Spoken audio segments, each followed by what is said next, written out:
With Silverwolf's banner leaving very soon, this means that now it's finally time to be able to summon for Luocha. Now Luocha is going to be a healer and a very good healer at that. He's going to add a lot of different kit and value to your account, and also we're going to be talking about the 4 stars that are going to be accompanying on his banner as well. So with that being said, I also want to make note that I do have a lot of videos talking about Luocha in depth and talking about his value, how it can rise, how it can decrease in the future, all that type of stuff in previous videos. So if you haven't gotten the chance to watch those videos, make sure to do so. But let's go ahead and start talking about the value that is in Luocha's banner. Now of course, starting with Luocha, which is the 5-star, Luocha is going to be our 5-star healer, and of course with this role being so scarce as it is, being only Natasha and Bailu, this is already going to put him in a very good spot, and also to a lot of good spots in accounts, because not a lot of people have Bailu, not a lot of people have that second survivability character for Memory of Chaos.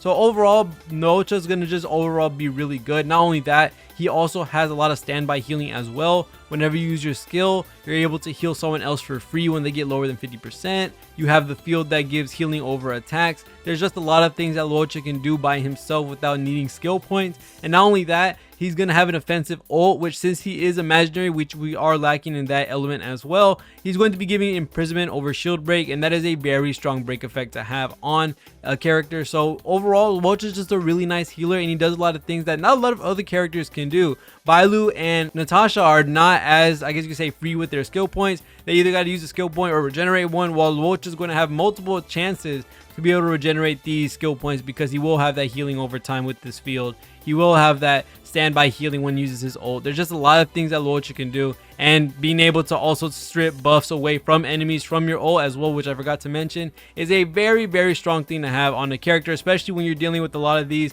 second world enemies where they're able to revive, where they're able to heal themselves, and a lot of the robots as well, where they're able to attack buff like crazy, being able to one-shot your allies like a majority of the time. There's just a lot of things that you can prevent and stop yourself from wasting so much time on if you're able to take these buffs off, and having Luocha being able to do an AoE version of that, because the only version that we have at the current moment is a single target from Pela, which we will be talking about in a quick second. But that overall is Luocha and what he basically does. He is just overall very strong, and of course this is going to be artificially pumped up at the moment because we don't have that many healers in the game. We don't know 100% how we will stand the test of time when more healers come out and whatever healers have whatever in their kits. But as far as I can say, and as far as I can know at the current moment, I do think Luocha is still going to be a very strong healer no matter what in the future, just because not only does he have an offensive ult which strips buffs away, which is going to be some amazing utility for a character to have already, he also has standby healing and a lot of healing overall in his kit. Skill is a single target heal, and then the skill gives a free heal to anybody under 50%, so that's a skill point that you basically did not have to waste. You also have his talent, which anybody who attacks during that field is going to get healing when they attack. So that's just overall a lot of skill points that you don't have to use on your healer that otherwise Natasha or Bailu would have to use to be able to heal your team back up to full health. They basically heal themselves with Luocha's field. So overall, I do think Luocha is still going to be a very good character no matter how the timeline or whatever characters come out for healers. I do think he's just going to be overall amazing, especially for imaginary teams and possibly a mono imaginary teams. I think he's going to just work absolutely fine.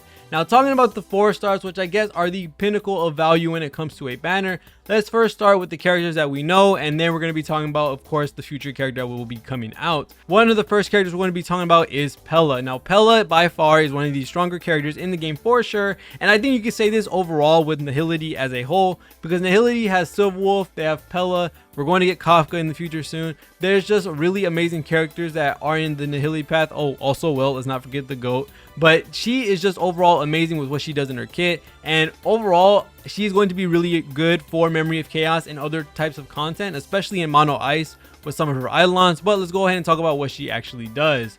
For Pela, of course, for her skill, we're going to be saying that this is, of course, one of the stronger skills in the game, because this is going to be taking buffs off of enemies. And no, you don't have to worry about it taking the buff off when it comes to chance or effect hit rate, because it's guaranteed. This is a really good thing to have on your character, being able to have a guaranteed debuff off the enemy or a guaranteed buff off the enemy. So this is a very strong thing to have, and being able to stop these enemies from being able to revive, being able to heal, all these type of things, being able to put an attack boost on or some type of defense boost. you can just take it straight off and then your team goes good as normal. And then not only that, her ultimate is very strong as well, with it being a AoE defense shred, which is going to be very strong no matter what in the future, in the present, where you're having AoE units that can do AoE damage, and being able to shred all of these enemies at the same time, not just single target but the whole wave, and then being able to use your AoE damage unit. This is just overall a very strong thing to have, and it lasts for 2 turns, and it does it by a considerable amount as well. So not only that, that's just an amazing. She also has energy regeneration built in her talent as well if she attacks debuffed enemies. So basically whenever you attack someone after you use your ult, you're going to be getting energy back. And then with certain light cones like the new Serwolf one giving energy for whenever you reduce defense, which again your ult, you're just going to get almost your whole ult back when you do that. So there's a lot of really cool things you can do with Pela. Talking about her Eidolons, because this is important, she has been on the banner already, which was Sella's banner, so I'm pretty sure either some of y'all have already gotten Pela or some of y'all already have the Eidolon, so we're going to be going over those as well. For her E1, she's going to get energy whenever she defeats an enemy, so that's pretty strong. That goes into her energy regeneration already.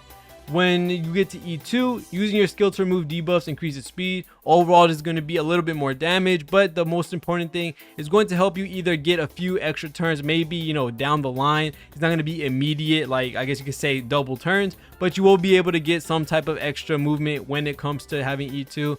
But the main thing is you're going to get more skill points eventually. E3 is just, of course, the same thing with the skill and basic attack with a +3, same with E5. E4 is going to be when skill is used, there is a 100% base chance to reduce target enemy ice res. And I think this is one of the stronger Eidolons in the game for sure. This opens up Pela to be one of the driving forces for a really nasty damage buff for mono ice team that we will be seeing in the future. So I think it's going to be a very freaking strong Eidolon for anybody that gets it. Hopefully I'm able to get this last Eidolon, because this is just going to be amazing for a lot of the ice DPSs in the game, with a lot of ice built teams in the game in the future. And then for E6, we're going to have when Pela attacks a debuffed enemy, she deals additional damage, which is pretty nice. Not really the craziest thing in the world, because she isn't technically supposed to be a huge DPS unit, but whatever free damage we can take, we will take it. The next character we're going to have is not 100% the best thing in the world. I guess you could say this is the only shaft, quote unquote. She's not too bad, but she's just a more gimmick character, a more fun character, which is Qingque. Now, Qingque, of course, isn't the best DPS in the world. She's just there to basically be a fun character, so it's not really a high investment or high value character to have on the banner. But overall, her skill basically is you're going to be flipping tiles until you get 4 of a kind. Then you're going to get an enhanced basic attack. If you don't, you pretty much do no damage. And then her ultimate to AoE hit when it comes to the damage that she does through her ultimate. So, you know, it's okay. She's an okay character. She's not really the craziest thing in the world, but let's go ahead and go over her Eidolons, because that's basically what you will be pulling since everyone already has a copy of her. So her first one is going to be ultimate deals more damage. It's going to be 10%, so not terribly bad.